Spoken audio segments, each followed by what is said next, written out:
C'est la question que je me pose. Ah, non. Moi, la question que je te pose, du coup, c'est... Jean-Jacques Dupuis. Est-ce que donc, lu xale bu jigéen bi. Ouais. moo commencé bagage yi. xale bu jigéen bi moom lépp la moom la.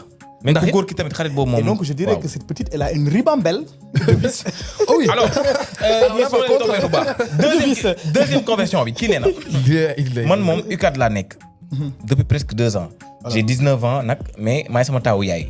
J'aimerais être indépendant et financièrement pour mën ko jàppale te jàng université moom demeewul noonu. te day nangu yàgg donc je voudrais des conseils de votre part merci beaucoup. moom dafa nekk université. mi ngi fa depuis 2 ans. Depuis 2 ans. 19 ans la am. waaw mooy taawu yaayam. waaw te moo koy jàppale. dëgg la. waaw nee na bëgg na ko jàppale daal mais ragal na université dafay yàgg parce que université jàngam dafay jàng université dafay yàgg. waaw. ñu soxla suñuy conseil. Alpha da ngay door wala ma ñëw. mag ji ñëwul. maguma la mais ma commencé. Alors, 19 ans, il est assez jeune quand même. Ouais. Et fi ñu koy mën a conseiller day dépendre un peu si background am. ndax bu dee koo xam dafa topp cycle normal jàng ba am bac dem. Aujourd'hui tu n'as pas de connaissance ci wàllu beneen mbir. Ça serait difficile nga kii et puis bon foofu tamit ça nous interroge ça pose la question de la pression. Oui. ba kenn ku ci ne xale bu ndaw bu ne jàpp ni da nga war a nekk mbési sa kër. Bien sûr. Des fois sax day nekk ay conditions yoo xamante ne si bon c'est des conditions supportables. Ouais. Mais dans leur tête.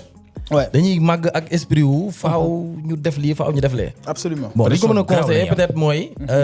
man mu malgré le fait que c'est dur. mais mu continuer cycle am. Absolument. bu dee am na possibilité peut-être déposer bourse wala dara xeet yu mel noonu def formation professionnelle. Bien sûr. mu def loo xamante ne si c'est professionnalisant. et que au bout de 2-3 ans qu'il puisse rentrer dans la vie active. Bien sûr. Sinon je le déconseille de bàyyi affaire yi dem feneen. Bien sûr. Parce que mën nga dem tu te rendras compte que tu as perdu beaucoup plus de temps et qu'au Bien final sûr. ça n'a pas rapporté Tu perds plus les que ça deux, quoi. oui. Voilà. Non mais je veux rebondir sur le mu wax surtout sur le fait que maanaam xaalis boo ko commencé am.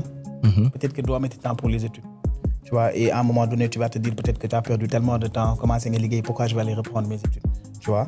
Et tu n'as pas assez, on va dire, entre guillemets, de bagages qui vont te permettre d'avoir un emploi qui est assez stable, tu vois. Donc même si c'est dur, tu vois, si la situation familiale est assez stable, je trouve que mon talk quand même, université, mon continue. Ouais. Même si elle a un petit boulot, ou un petit business qu'elle peut démarrer à côté, il continue ses études.